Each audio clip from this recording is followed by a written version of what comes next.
দেখো কাজের থেকে আসছে, একটা বাইরে একটা ভিতরে, চিল্লি রাজ করিম বললাম শেখর। দেখো একটা বাইরে বসে আছে দেখো, আর একটা দেখো, এই দেখো ছোটটা দেখো কি করতেছে, দেখো দেখলে, দেখো দুজন দুই দিকে, দেখো কাজের থেকে আসছে, শান্তি নাই, একজন ভিতরে একজন বাইরে, দেখছো? দেখো ওই যে রোজি, দেখো রোজি কি সুন্দর খেলতেছে, দেখো দেখো রোজি কি সুন্দর খেলতেছে, দেখো।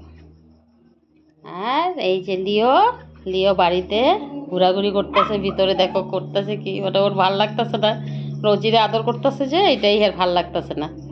এই লিও এরকম করে না, ওই যে রোজি কোলে উঠছে, দেখো রোজি কোলে উঠছে, এই যে রোজি কোলে উঠছে দেখছো, রোজি কোলে উঠছে। ইস রা, লিও কি করতেছে, বাপরে বাপরে বাপরে বাপরে বাপরে বাপরে।